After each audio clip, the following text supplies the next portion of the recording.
अस्सलाम वालेकुम नाज़रीन इकराम, मुसलमानों आपको बहुत मुबारक हो कि आपके पैगंबर ने, नबी अलैहिस्सलाम ने बग़ैर किसी रिसर्च के, बग़ैर किसी लेबॉर्ट्री के सहराए अरब में बैठकर सदियों पहले जो बातें आपको बताई थीं, जो तालीमात और कीमती गुर आपको दिए थे, आज की जदीद और मॉडर्न साइंस अपनी लेबॉर्ट्रीज़ में अरबों डॉलर और अपने जीनियस दिमाग लगाकर वही बातें आपको बता रही है और पैगंबर अलैहिस्सलाम की बताई हुई एक एक बात पर मोहरे तस्दीक और तौसीक सब्त कर रही है।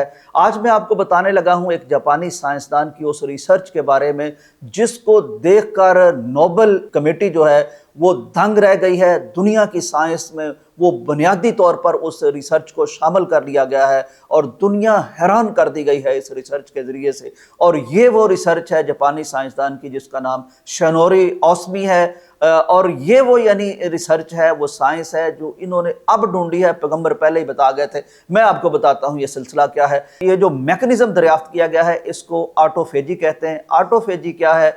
ये इंसानी खुलिये, इंसानी सेल की एक अंदर जो चीज़ें होती हैं, जो एक अमल होता है, उसको इसने ज़रा बताया है, दिखाया है और उसको अच्छी तरह समझाया है और उसकी तस्वीरें दिखा दी हैं, बल्कि उसको तजर्बे से साबित कर दिया है। नाज़रीन इकराम, इसने ये किया, मैं आपको बताता हूँ ये कितना बड़ा इनकलाब बपा किया है और किस नबी की हदीस से ये लिया है और किस तरह मुसलमान इस पर आज अमल कर सकते हैं। चाहिए तो ये था कि मुसलमान ना सिर्फ अमल करते बल्कि इन रिसर्चेस से दुनिया को दंग करते और इस्लाम को फैलाने का जरिया बनाते, लेकिन हम खामोश हैं, सोए पड़े हैं। बहरहाल अल्लाह ने कुछ लोग लगाए हैं जो पैगंबर अलैहिस्सलाम की बातों की सच्चाई को सामने ला रहे हैं। ऑटोफेजी का अमल क्या है? ऑटोफेजी आपको मैं सादा तरीके से समझाता हूँ कि खमीर होता है ना हमारे यहाँ, हमारी ये माओ बहनों को किचन में पता होता है कि चीज़ों में खमीर दिया जाता है, आटे में खमीर दिया जाता है, हम खमीरी रोटी कहते हैं। ये एक बड़ा सिंपल जानदार होता है और इस जानदार की इंसानी सेल से बड़ी मुशाबत है, इसलिए इंसानी मफाद में, इंसानी बेटरमेंट के लिए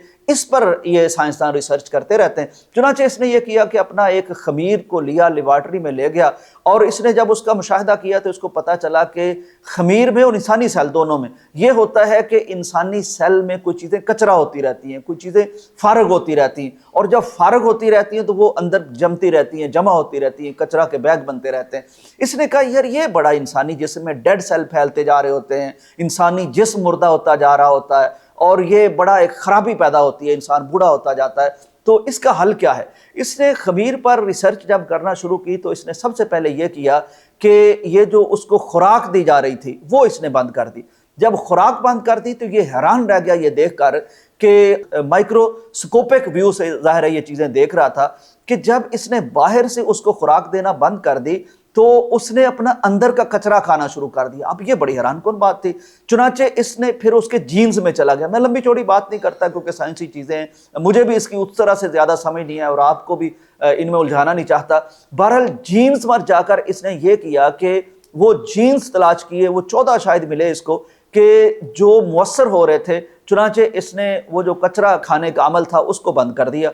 अब जब बंद कर दिया तो अंदर ढेर लगने शुरू हो गए कचरे के। अब ये नतीजे किस पे पहुंचा? ये नतीजे इस पे पहुंचा कि अगर इंसानी सेल को, इंसानी खुलिये को कोई 16 से 24 घंटे तक, अगर यानी जितना भी हो सके, कोई 14 घंटे, कोई 16 घंटे, इतना अरसा अगर इंसानी सेल को बाहर से ग़िज़ा ना मिले तो वो अपने अंदर के कचरे को, अपने डेड सेल को, अपने मुर्दा खुलियों को वो खाना शुरू कर देता। अब जो उसको खाता है तो ज़ाहिर है इंसान फ्रेश हो जाता है, जिस्म फ्रेश हो जाता है। अब ये क्या चीज़ है मैं आपको बताता हूँ, ये कितना बड़ा इनकलाब है। इस पे नोबेल कमेटी दंग रह गई है दुनिया की साइंस में, यानी इसको बुनियादी इस नौयत की साइंस करार दिया गया है। इस पर स्टडीज़ हो रही हैं और इस पर अमल शुरू हो गया है। एक नौयत बदल के रख दी गई। अगर आप इंटरनेट पढ़ें और देखें तो इसके मुतालिक चीज़ें जो हैं। तो अब होता नाज़रीन इकराम ये है कि जब किसी भी जानदार को आप भूखा रखते हैं, कितनी देर? अब 14 घंटे, 16 घंटे, इससे भी ज़्यादा रखा जा सकता है, 40-40 घंटे तक, लेकिन वो एक क्रिटिकल कंडीशन हो जाती है। वो डॉक्टर्स के ज़ेरे निगरानी रखा जा सकता है। एक नॉर्मल इंसान जो है अगर वो 12 घंटे, 16 घंटे भूखा रहता है, इसको इंटरमिटेंट फास्टिंग भी अब दुनिया अमल कर रही है इस पर। यानी ये जो चीज़ है, क्या चीज़ है भला? रोज़ा है हमारा। अल्लाह के नबी अलैहिस्सलाम ने हमको रोज़ा बताया है। तो जो शख्स रोज़ा रखता है उसको ऑटोफेजी, यानी ये ऑटोफेजी कह रहा है, हम इसको सौम कहते हैं, हम इसको रोज़ा कहते हैं, लेकिन अमल एक ही है। जो ये शख्स करता है होता क्या, उसको फ़ायदा क्या आता है? सबसे पहला फ़ायदा ये होता है कि इस ऑटोफेजी के ज़रिए से या भूख की वजह से یا آپ اس کو روزہ کہہ لیں، اس کے ذریعے سے انسانی جسم میں جو چیزیں گلا سڑا مواد ہے، خلیے مردہ ہو گئے ہیں، ڈیڈ ہو گئے ہیں، تعفن پھیلا رہے ہیں، بوڑھا کر رہے ہیں، جسم کو کمزور کر رہے ہیں، وہ ان کو آٹومیٹکلی خود کھا جاتا ہے، خرچ کرتا ہے، جلد فریش ہو جاتی ہے، ہماری باڈی فریش ہو جاتی ہے، ہمارے خلیے فریش ہو جاتے ہیں، سیل فریش ہو جاتے ہیں۔ اب اس سے کیا ہوتا ہے؟ اس سے ہوتا یہ ہے کہ انسانی جسم جو ہے بڑا تازہ رہتا ہے، اس پہ اینٹی ایجنگ ایک افیکٹ آتا ہے۔ اینٹی ایجنگ کا مطلب کیا ہے؟ اینٹی ایجنگ اس کو کہتے ہیں، یہ دیکھیں ہم جب بڑے ہوتے جا رہے ہوتے ہیں، ایک جوانی کی کیفیت ہوتی ہے، پھر ہم بوڑھے ہونا شروع ہو جاتے ہیں۔ یہ بوڑھے کیوں ہوتے ہیں؟ بوڑھے اس لیے ہوتے ہیں کہ ہمارے سیلز اندر مردہ ہو رہے ہوتے ہیں۔ تو جو شخص روزہ رکھتا ہے اس کے اندر کے سیل کو اس کے دوسرے سیل کھاتے ہیں، مردہ سیل کھاتے ہیں، چنانچہ جسم فریش، چہرہ فریش، خون آپ کا ٹھیک ہے، اور آپ کا باڈی میں طاقت آتی ہے، توانائی آتی ہے، اور آپ جوان دکھتے ہیں، بوڑھے نہیں دکھتے آپ۔ یہ روزے سے آپ جوان رہتے ہیں۔ دوسرا فائدہ انہوں نے بتایا ہے کہ اس سے جناب کینسر نہیں ہوتا، کینسر کی پریونشن بھی ہوتی ہے، کینسر کا علاج بھی ہوتا ہے۔ تیسرا فائدہ آپ کا امیون سسٹم ٹھیک ہوتا ہے، آپ کی قوت مدافعت بڑھتی ہے، آپ بیمار نہیں ہوتے، تندرست ہوتے ہیں، صحت مند رہتے ہیں۔ اور روزے کے اتنے فائدے ہیں، کوئی وقت ملا تو میں آپ کو بتاؤں گا، لیکن یہ کون دے کے گیا ہمیں؟ پیغمبر علیہ السلام۔ کیا رمضان میں؟ صرف رمضان میں روزہ نہیں دیا ہم نے، ہم تو اب رمضان میں بھی لوگ روزے نہیں رکھتے، عجیب لوگ ہیں، ہمارے بچے بڑے عجیب ہیں، انٹرمیٹنٹ فاسٹنگ کی طرف آتے ہیں، موٹاپے کو چھڑانے کے لیے مختلف ڈائٹ پلان لیتے ہیں، لیکن یہ جو پیغمبر دے کے گئے ہیں آپ کو روزے کا کیا پلان ہے میں آپ کو بتاتا ہوں۔ یہ رمضان کے روزے تو ہیں ہی ہیں، وہ تو ایک سال کے بعد ایک جسم کی صفائی کا ایک شاندار اللہ نے عمل رکھا ہے، اور جو کرتا ہے پھر اس کو پورا سال ایک اس کا پروسیس ہو چکا ہوتا ہے، فائدہ ہوتا ہے۔ لیکن پیغمبر علیہ السلام نے آپ کو ہفتے میں 2 دفعہ یہ پیر اور جمعرات کا روزہ دیا پیغمبر علیہ السلام نے، اور پھر مہینے کے 3 روزے جنہیں ایام 20 کے روزے کہا جاتا ہے، وہ بلکہ صحیح بخاری میں ہے، اگر کوئی بہت زیادہ روزے رکھنا چاہتا ہے، بعض لوگوں میں اللہ توفیق بھی دیتا ہے، توانائی بھی ہوتی ہے، جسم بھی ساتھ دیتا ہے، تو 1 دن کا روزہ 1 دن چھوڑ کے، اس کو صوم داؤدی کہا جاتا ہے۔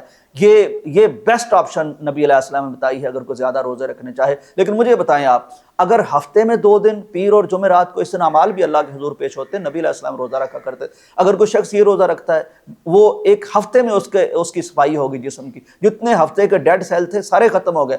پھر اگر مہینے میں کوئی 3 مزید رکھ لیتا ہے ایام 20 کے روزے، یہ منتھلی سرکل اس کا چل گیا جناب، کہ اس کی صفائی ہو، کلین ہو رہا ہے، اس کی باڈی کلین ہو رہی۔ اور پھر سال کے آخر میں اگر کوئی روزے رکھتا ہے، تو یہ ہے وہ شاندار طریقہ۔ ناظرین کرام، خدا کے لیے اپنے پیغمبر کی باتوں پہ عمل کیجئے، کسی حکیم کے پاس جانے کی ضرورت نہیں پڑے گی، ڈاکٹر کے پاس جانے کی ضرورت نہیں پڑے گی۔ یہ اربوں ڈالر لگا کے جو راز، قیمتی راز یہ ڈھونڈ رہے ہیں دنیا انسانیت کے لیے، پیغمبر آپ کو سوتے ہوئے کو دے کے چلے گئے ہیں۔ تو کم کھائیے، حلال کھائیے اور روزے رکھیے، انشاءاللہ آپ کے چہرے پہ گلو ہوگی۔ آپ یہ کریمیں جتنی لگاتے ہیں ان کی ضرورت ہی نہیں پڑے گی۔ اللہ تعالیٰ ہمیں نبی علیہ السلام کی تعلیمات پر عمل کرنے کی اور دنیا کو اس پر ریسرچ کر کے بتانے کی توفیق عطا فرمائے۔ یہ باتیں ذرا اپنے بچوں کو بتائیں، یہ بڑے ماڈرن اور جدید اور سائنسوں کے پیچھے پڑے ہوئے ہیں اور سمجھتے ہیں یورپ بڑی ترقی کر رہا ہے۔ یہ میرے نبی کی صداقت کی دلیل ہے کہ آپ نے جو بات فرمائی، ایک ایک فرمان وہ اس کو سائنس سچ ثابت کر رہی ہے، سائنسدان سچ ثابت کر رہے ہیں، زمانہ سچ ثابت کر رہا ہے۔ اجازت دیجیے، اللہ حافظ۔